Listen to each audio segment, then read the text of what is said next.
Hello, आज हम लोग पढ़ने जा रहे हैं लॉरेंज रूपांतरण समीकरण, लॉरेंज ट्रांसफॉर्मेशन इक्वेशंस।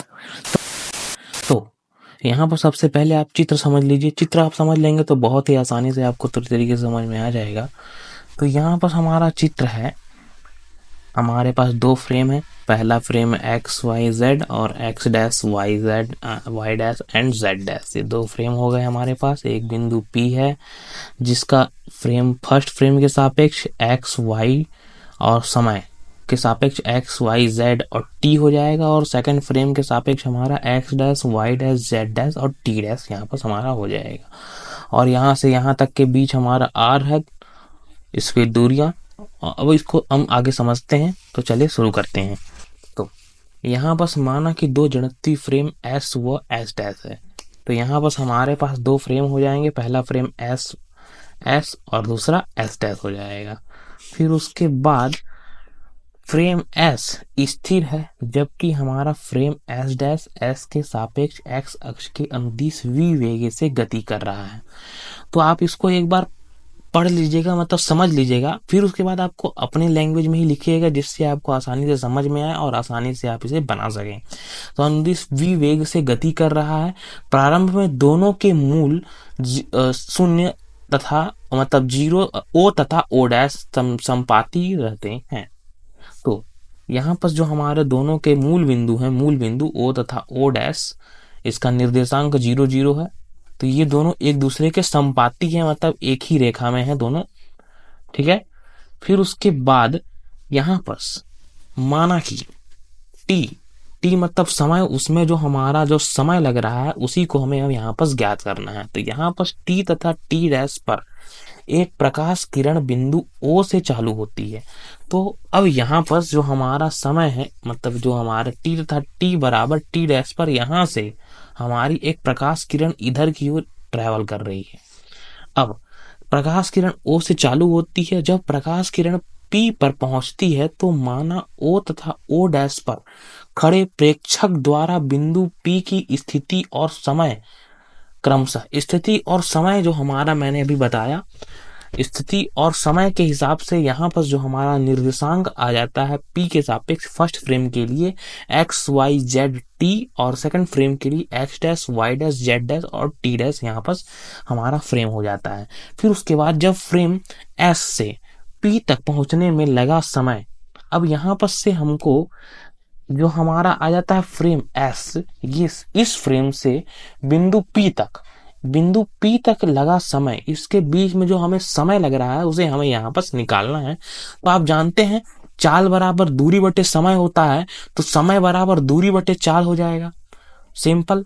तो अब यहाँ से आप देख रहे हैं O और P, ये हो गई हमारी दूरी, और इसमें प्रकाश यहाँ पर बह रहा है। अभी हमने देखा S से एक प्रकाश स्रोत जा रही है, तो वही प्रकाश की मतलब C, प्रकाश का वेग 3 × 10⁸ मीटर प्रति सेकंड होता है। बस वही चीज है, यहाँ पर हो गया हमारा समय बराबर दूरी बटे चाल। तो यहाँ पर हमारा दूरी का हमारा इसमें जो OP है उसकी वैल्यू हम निकाल लेंगे, x² y² प्लस z², हमारी हो गई OP की दूरी, अपॉन में हो जाएगा C जो हमारी हो गई प्रकाश की चाल हो गई। अब फिर उसके बाद अब यहाँ पर आप बोलेंगे कि ये रूट में x² y² और z² ये आपने कैसे निकाल लिया। तो यहाँ पर हमारा जो फ्रेम है वो 3 निर्देशांकों में है, तो इसलिए हम इसका दूरी को हम इस तरीके से निकाल लेंगे। फिर उसके बाद यहाँ पर हम टी के तिर्यक गुणा होगा, और तिर्यक गुणा होगा तो यहाँ पर हमारा CT आ जाएगा, और ये वाला हमारा सिंपल वैल्यू इस तरीके से यहाँ पर आ जाएगा। फिर उसके बाद हम इसमें दोनों पक्षों का वर्ग कर लेंगे, वर्ग करने के पश्चात इसको हम उधर ट्रांसफर कर देंगे, तो ये इस तरीके से हमारा पहला समीकरण प्राप्त हो जाएगा। अब समीकरण इसी प्रकार से हम एस डैश फ्रेम के लिए भी हम समय को निकाल लेंगे। तो एस डैश फ्रेम के लिए जो हमारा समय आ जाएगा वो आ जाएगा T dash equal to simple दूरी अपॉन चाल। तो यहाँ पर ओ डैश, सिंपल आप चित्र में देख लेंगे तो आपको समझ में आ जाएगा। यहाँ पर ओ डैश से हमको इसके बीच की दूरी को हमें निकालना है। तो अब यहाँ पर ओ डैश पी, सिंपल उसकी वैल्यू हमारी root X dash square plus Y dash square plus Z dash square upon हमारी चाल जो है प्रकाश की चाल वो तो एक ही होती है, ये हो गया हमारा सी। अब सी का गुणा इससे हो जाएगा तिर्यक गुणा, तो सी टी डैश, और हमारा इधर आ जाएगा root X dash square plus Y dash square plus Z dash square. अब इसमें क्या करेंगे हम लोग, ये हमारा हो गया, दोनों पक्षों का वर्ग करेंगे, दोनों पक्षों का वर्ग करने के पश्चात ये समीकरण आएगा, पर हम इसको इधर पक्षांतर कर देंगे तो हमारे पास समीकरण नंबर 2 यहाँ पर प्राप्त हो जाएगा।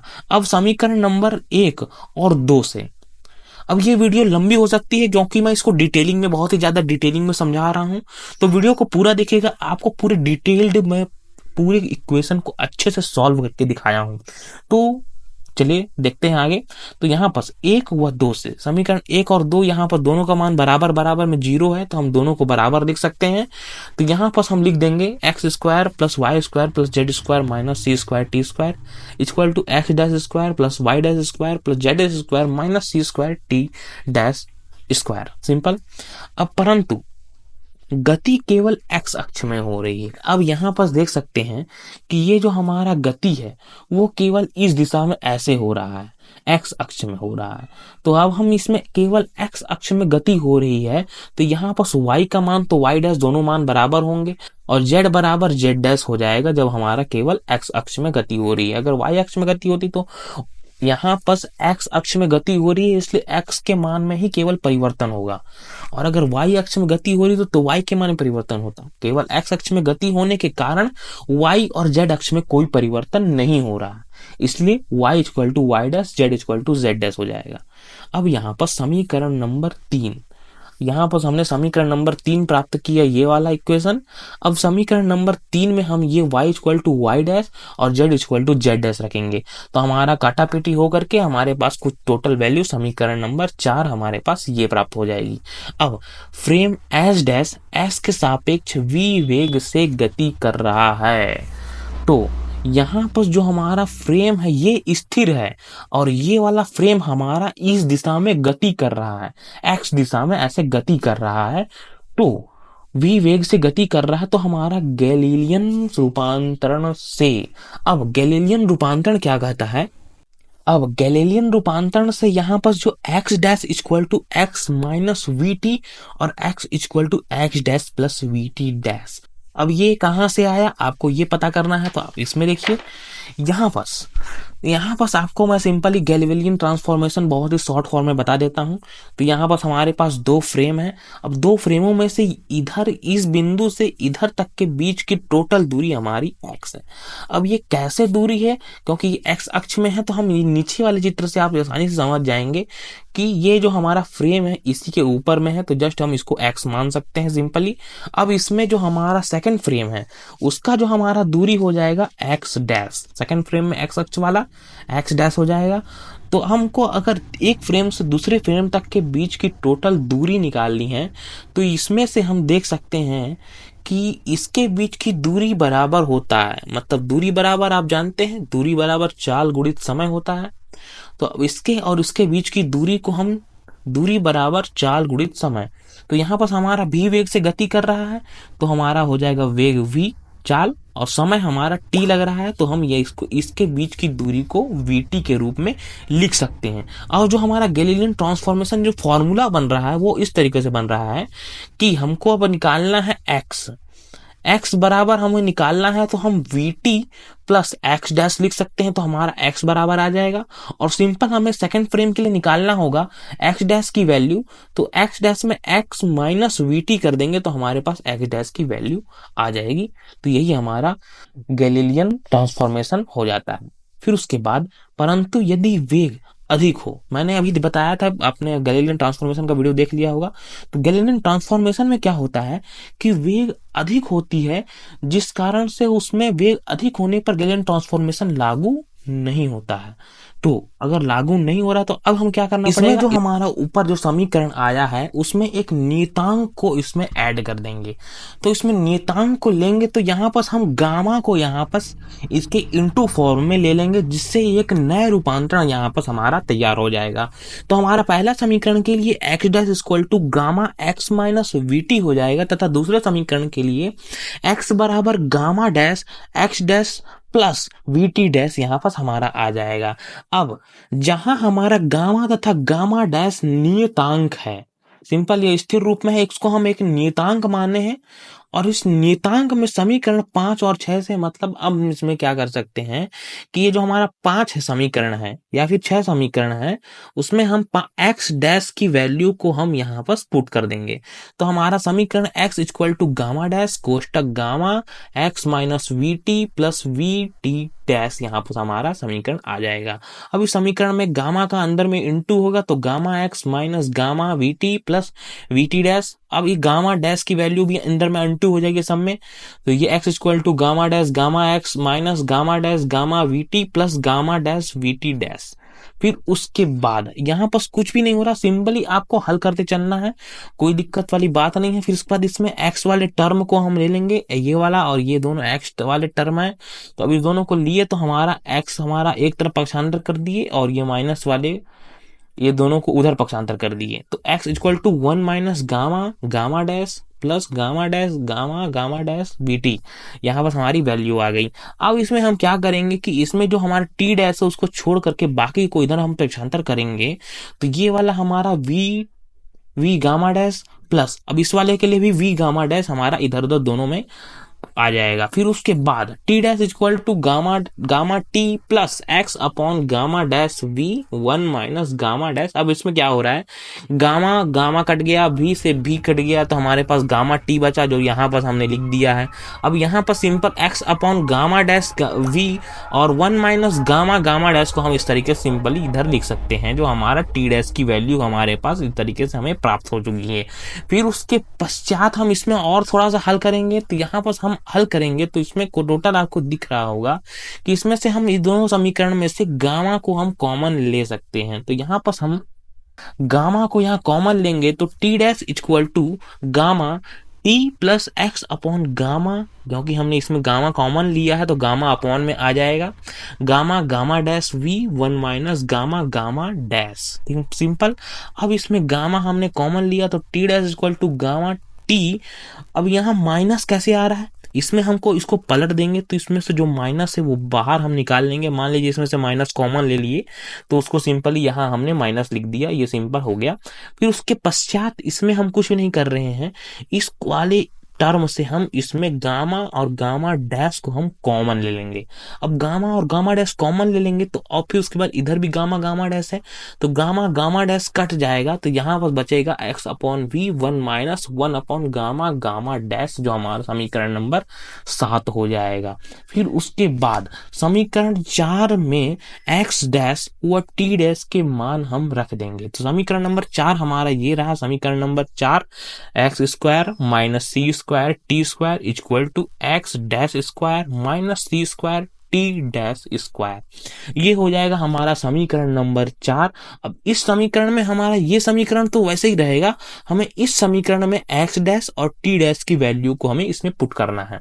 तो यहाँ पर एक्स डैश की वैल्यू हो जाएगी gamma X minus we T और वर्ग तो है ही, और इसमें simple C square T dash की value gamma square T minus X upon V 1 minus 1 upon gamma gamma dash whole square. Simple. अब यहाँ पर क्या हो रहा है, इसके लिए तो हमारा स्क्वायर हो गया अलग। अब ये ए माइनस बी का होल स्क्वायर का यहाँ पर हमारा फॉर्मूला कार्य कर देगा। अब यहाँ पर ए माइनस बी का होल स्क्वायर का फॉर्मूला काम करेगा, तो यहाँ X square minus 2x V T plus B square T square. आप इसको सिंपली, ये तो फॉर्मूला है, ये तो बच्चा बच्चा जानता है। अब माइनस सी स्क्वायर गामा स्क्वायर, अब यहाँ पर जो हमारा ये फर्स्ट टर्म है ये हो जाएगा ए और ये सेकंड पूरा टर्म ये हमारा हो जाएगा बी। तो इसमें भी सेम ए माइनस बी का होल स्क्वायर का फॉर्मूला यहाँ पर हम फिर लगाएंगे। तो यहाँ पर हम लगाएंगे तो टी स्क्वायर हमारा ए हो जाएगा plus B square x square upon b square कोष्टक 1 minus 1 upon lambda lambda dash का होल स्क्वायर माइनस 2ab। तो टी और ये हमारा बी हो गया, तो T X upon V A B ये हो गया हमारा आगे। फिर उसके बाद हम क्या करेंगे, फिर उसके बाद आपको यहाँ दिख रहा होगा कि हमने एक्स स्क्वायर माइनस सी स्क्वायर टी स्क्वायर, एक टर्म उस साइड वाला जो था हमारा लेफ्ट हैंड साइड वाला उसको हमने इधर लिख दिया, फिर उसको राइट हैंड साइड वाला जो हमने सॉल्व कर रहे थे तो यहाँ पर एक्स स्क्वायर लैम्डा स्क्वायर। अब इसमें हम टोटल हमारा जो बाहर में लैम्डा था उसके अंदर में हम इंटू कर देंगे, और सिंपल इधर भी वही चीज हमने की है, सिंपल जो इंटू है सब चीजों को इंटू कर देंगे, और इंटू करने के पश्चात हमारे पास कुछ ये वैल्यू आ जाएगी। अब इसमें क्या करेंगे, हम ये पूरे टर्म को इस साइड से उस साइड में हम लेफ्ट हैंड साइड में इसको ट्रांसफर कर देंगे। तो इस पूरे टर्म को हम लेफ्ट हैंड साइड में ट्रांसफर कर देंगे, तो ये हमारा प्लस में है तो माइनस में, ये माइनस है तो प्लस में, ये ट्रांसफर करने तो आप जानते ही होंगे, इक्वल टू हमारा हो जाएगा 0। अब उसके पश्चात यहाँ पर हम देखने हैं कि एक्स स्क्वायर वाला कौन कौन से टर्म आ रहे हैं। तो यहाँ हमारा एक्स स्क्वायर वाला ये हो गया, एक एक्स स्क्वायर वाला, एक एक्स स्क्वायर वाला ये हो गया, फिर उसके बाद यहाँ पर हमारा एक एक्स स्क्वायर वाला ये हो गया। तो यहाँ पर तीनों टर्म है, तो यहाँ पर हम तीनों में से कॉमन ले लिए एक्स स्क्वायर को सिंपल। फिर उसके बाद 2xt को हमको कॉमन लेना है इसी समीकरण से। तो यहाँ पर हमारा 2xt वाला ये समीकरण हमें दिख रहा है, और एक हमें 2xt वाला ये समीकरण दिख रहा है। तो दोनों समीकरण में से हम 2xt को हम यहाँ पर कॉमन ले लेंगे, तो हमारे पास टोटल वैल्यू कुछ इस तरीके से आ जाएगी। और फिर उसके बाद हम यहाँ पर टी स्क्वायर वाले टर्म को भी सिंपल कॉमन ले लेंगे, यहाँ बस माइनस हम उसमें से बाहर निकाल लेंगे। तो हमारे पास c square plus lambda sorry for gamma square b square minus C square gamma square कोष्टक टी की घात 2 आ जाएगा, बराबर हमारा 0 आ जाएगा। अब देखते हैं कि इस समीकरण में, अब ये जो हमारा समीकरण आया हुआ है, इस समीकरण में एक्स स्क्वायर एक टर्म हो गया, 2xt एक टर्म हो गया, और एक टी स्क्वायर वाला एक टर्म हो गया। तो तीनों के गुणांकों का अलग अलग हम शून्य करेंगे। तो हमें सबसे पहले हम टी स्क्वायर के पद को बराबर शून्य करते हैं।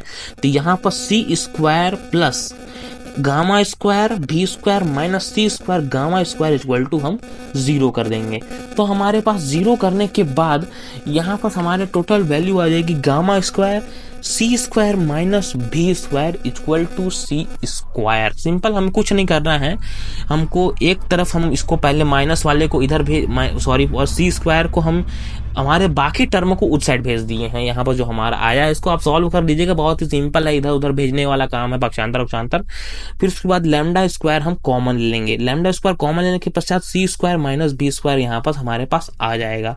अब आप इसको हम इस तरीके से इधर पक्षांतर कर देंगे। इधर पक्षांतर करने के पश्चात हमारे पास टोटल वैल्यू ये आ जाएगी, gamma square equal to C square upon C square minus B square equal to 1/1 minus B square upon C square, क्योंकि यहाँ पर से हमने नीचे वाले टर्म में से सी स्क्वायर कॉमन लेंगे तो ऊपर और नीचे सी स्क्वायर दोनों कट जाएगा, तो 1/1 अपॉन बी स्क्वायर माइनस सी स्क्वायर यहाँ पर हमारी वैल्यू आ जाएगी। फिर उसके बाद हम इसमें कुछ नहीं करेंगे, यहाँ पर वर्ग है, दोनों पक्षों का वर्गमूल ले लेंगे, तो V lambda gamma square equal to 1/√1 minus B square upon C square यहाँ पर हमारा आ जाएगा। अब हम देते हैं 2xt वाले गुणांक, मतलब 2xt वाला जो हमारा गुणांक था उसके बराबर में अब शून्य करेंगे। तो यहाँ पर हम जैसे ही 2xt वाले गुणांक को शून्य करेंगे तो गामा स्क्वायर वी माइनस सी square upon v gamma square कोष्टक 1 minus 1 upon gamma square equal to 0, ये हमारा टर्म है 2xt का गुणांक। अब इसमें हमको कुछ नहीं करना है, सिंपल ही कुछ भी नहीं करना है यार, इसमें तो तुरंत ही हो जा रहा है। यहाँ पर हम पहले इसका अंदर में इंटू करेंगे, इंटू करने के पश्चात इसमें से जो कॉमन आ रहा है उसको हम इस तरीके से गामा और गामा स्क्वायर को हम कॉमन ले लेंगे, और यहाँ पास माइनस सी स्क्वायर हमारे पास वैल्यू बचेगी। अब इसमें इसको हम सिंपली उधर पक्षांतर कर देते हैं। फिर उसके बाद हम गामा स्क्वायर यहीं पर गामा डैश यहीं पर रहेगा, तो 1 अपॉन इसमें से हम सी स्क्वायर को कॉमन ले लेंगे, और सिंपल उसी तरीके से कट पीट के हमारे पास गामा डैश का वैल्यू आ गई। अब उसके बाद यहाँ पर हमारा जो गामा डैश है हमने निकाला है gamma equal to gamma dash, हमें इसको रखेंगे। अब गामा इक्वल टू जो हमारा है वो गामा डैश के बराबर है। तो यहाँ पर gamma equal to gamma dash रखेंगे तो gamma dash equal to 1 upon root 1 minus B square upon C square, क्योंकि gamma equal to gamma dash हो गया तो गामा डैश स्क्वायर हो जाएगा, होल स्क्वायर सिंपल है तो पता ही होना चाहिए। तो इसका होल स्क्वायर हो जाएगा तो दोनों पक्षों का वर्गमूल कर देंगे, तो वर्गमूल करने के पश्चात गामा डैश की हमारे पास वैल्यू, इस तरीके से हमारे पास गामा डैश की भी वैल्यू और गामा की वैल्यू, दोनों की वैल्यू हमें प्राप्त हो जाएगी। तो अब यहां पर इस प्रकार से फ्रेम एस व एस डैश में रूपांतरण समीकरण निम्न होगा। अब इसमें रूपांतरण समीकरण में हमने एक्स डैश की वैल्यू निकाली थी, x dash equal to lambda कोष्टक गामा कोष्टक एक्स माइनस वी टी हमने निकाला था। तो जस्ट ऑफ गामा की वैल्यू हम यहाँ पर पुट कर देंगे, तो गामा की वैल्यू हमारे पास एक्स डैश की वैल्यू आ जाएगी। फिर उसके बाद एक्स डैश की वैल्यू निकालने के पश्चात यहाँ पर हमारा देख सकते हैं, हमने इसमें देखा था कि हमारा जो है एक्स दिशा में गति कर रहा है, वाई दिशा में कोई परिवर्तन नहीं होगा, क्योंकि हमारा जो सिस्टम है वो हमारा एक्स दिशा में गति कर रहा है।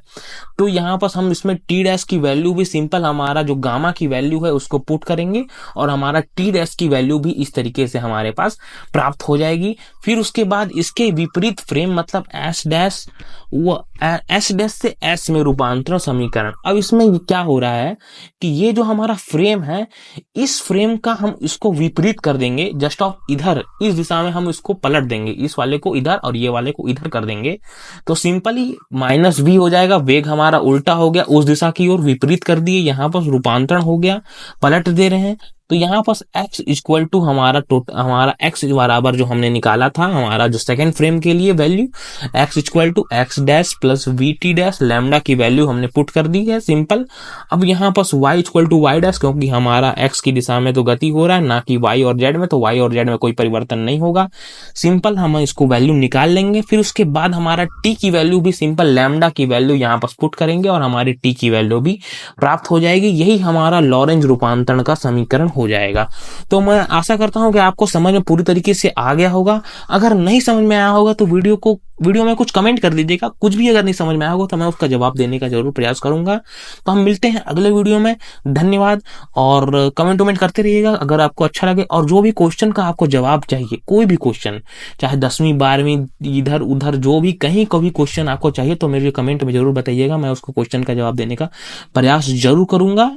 और मेरे टेलीग्राम चैनल को ज्वाइन कर लीजिएगा, उसमें सारे डॉक्यूमेंट्स जो भी होंगे वो मैं टेलीग्राम चैनल में अपलोड कर दिया करता हूं, तो आपको उसमें आपके जितने भी नोट्स हैं आपको टेलीग्राम चैनल में मिल जाएंगे। मेरे नेम से आप सर्च करेंगे टेलीग्राम में तो आपको टेलीग्राम ग्रुप मिल जाएगा। तो चलिए चलते हैं, फिर अगली वीडियो में मिलते हैं, धन्यवाद।